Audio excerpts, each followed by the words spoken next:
Coming in at number 24 on our list of organizational value rankings. He's been in the organization, and by that, I don't just mean as a draft pick, but I mean playing for Belleville for so long. It's hard or easy to remember.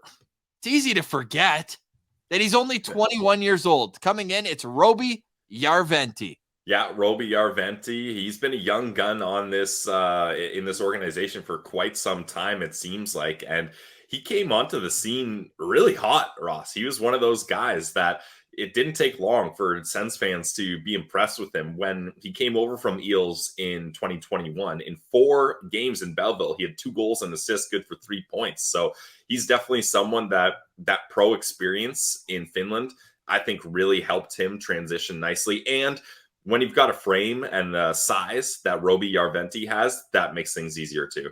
And I like going back, especially when we're doing this exercise here at the start of the 2023-24 NHL season. I like going back and seeing, especially what elite prospects wrote about them in their draft guide, right? Because now we're going back to how were they then and how can we compare that to now? Do you want to know what the lead line is? And it's so classic for how elite prospects felt about the Sens draft class in 2020 at the time.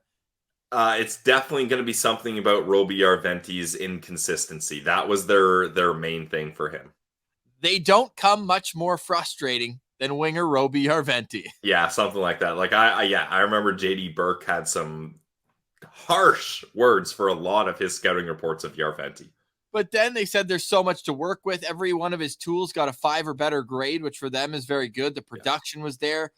They call it spectacular production. But then the scouts left every viewing wondering what Jarventie could be if he put everything together. And I think he's on the way of doing so. I don't think he's there yet. And that is kind of shown by the stat I'm pulling up at the bottom of the page. But before we get to it, who is Roby Jarventie? 6'3", 213-pound left winger who played a lot of center last year, mostly out of necessity. But if you heard our interview with David Bell, the head coach of the Belleville Sens, don't be surprised if he gets a few games there this year. He showed he could do it. 40 games last season, 16 goals, 14 assists for 30 points, minus 11, 38 penalty minutes. But Pilsy, is it good, bad, or meh? 12 of his 16 goals were scored on the power play. Yeah, it's always interesting when you get to this type of discussion with power play goals, because I feel like it's just it's a glass half full of water. Do you want it to be half empty and be like, well, he relies on the power play, he can't get it done 5-on-5 or even strength, only 4 goals even strength? Or do you want to be glass half full and be like, this guy is a killer on the power play and he always finishes off the play and he's got a great shot? So you know what? I'm going to go with glass half full on this one, Ross. You guys know me. That's usually my approach here. But the thing is, like, Roby Jarventie is a guy that he was kind of the Josh Norris of Belleville's power play. Like, it's hilarious. Like, you could put side-by-side videos of Norris and Jarventie, same spot, same shot, same release on that power play with that one-timer from the right side flank. And they're able to have success there. And I'm not going to dog a guy for being dominant on the man advantage. So for me, 12 out of 16 goals on the power play is just fine. They all count on the scoreboard the same, right? But honestly, you would like to see a bit more even strength production, no? I mean, yeah, definitely. Here's Ross with the glass half empty approach. Definitely you would like to see more than 4 goals even strength. Yes, on that, I will certainly concur. But those are the Brinket numbers. Yeah, but hey, I mean, if Ottawa Brinket numbers, 5-on-5 scoring, we need it. Yeah, we do need to increase there, but also you mentioned it, Ross. For a good chunk of this season, he was thrown into a center position, which I believe he had not played before. So that's a big ask, especially he was this team's top centerman. So not only are you in a position with the hardest position on forward to learn, but you're also the number 1 relied upon guy. So I'm going to give Roby a bit of leeway here, just knowing that. Such a sick shooter, though, man. You can see it just from the flex in the stick if you're watching on YouTube. But either way, when you look at Roby Jarventie, you have to look at the increase in production. Last year, he played 70 games. Like, for him, he had never played 70 games in a season before, had barely played half of that. So to just have 33 points there and then almost match the production, but in 40 games, of course, you'd like him to stay a little bit healthy. my prediction for Roby Jarventie this year is that he makes his NHL debut. I think it's going to be time. I hope that he shows it and that he earns a call up, but I think we're in that process. He was one of the youngest players taken in the draft. He was August 8th birthday. Him and Ridley Gregg actually share a birthday, funny enough. So when I say he's 21, like he just turned 21 less than a month ago. So there is still so much road left of his development, still 2 years left on his entry-level contract. I think patience is key. I've seen Senators fans throw him in mock trades, being like, okay, here's a guy. No, this is the type of player that you knew it was going to be a project when you made the pick, knowing that there was so many tools, but having to develop them in a proper way. I think this is the type of player where if and when the Senators are able to make a push forward and be a playoff team, this is the type of player who you can add in a, like when the treadmill's already going a little quicker, and he's going to be a complementary player that can put up points on a lower line, let's say, at least to start.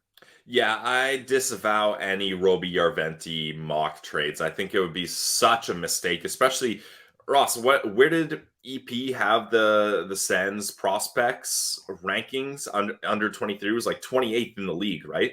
Yes. Would you like to see the Roby Jarventie?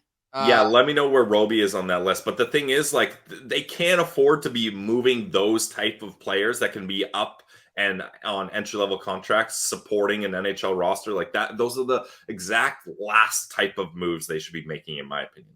Yeah, no, I agree with that. David St. Louis for Elite Prospect said that Jarventie took on the role of center multiple times. Yeah. He acquired a more adept approach to puck management while navigating the center ice corridor.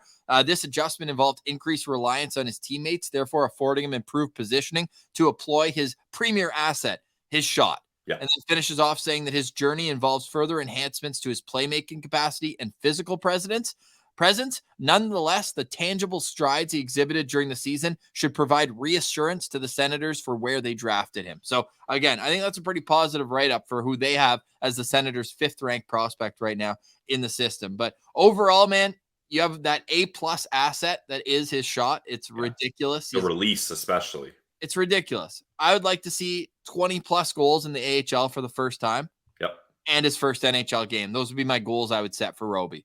Yeah, so last year you mentioned he only got to play 40 games. He had a knee injury, unfortunately, that sidelined him for 12 weeks. So hopefully he can stay healthy here. And I think with Roby, everybody kind of has the tagline of inconsistency. We already talked about it, EP. That was kind of their main thing. And it was a factor in the past. But I think I would challenge that label now, Ross, because I went through his game logs with Belleville, and he only had 2 or 3 stretches of no points, and those stretches of no points only lasted 3 games. Like 3 games without a point isn't a big deal at all. He only went once last year, 3 straight games without a point in Belleville, and he had that hot stretch where he went 7 straight games. He had 8 points in a 7-game stretch in the early portion of March, and then finished off strong too. Hey, that's a good way to get your cookies. Had 6 points in the final 3 games after going. So this is where it does kind of go. He went 2 games with no points, then back-to-back games with a point, then 3 games without one, and then he had 6 points in the final 3 games.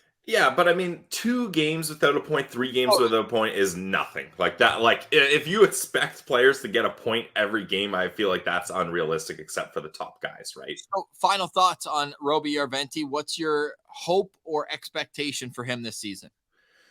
Yeah, I want to see him play at least 60 games in Belleville. I think that would be great. I'm expecting 20-plus goals, 30-plus assists. I want to see him and Crooker be the top guys on the power play unit there.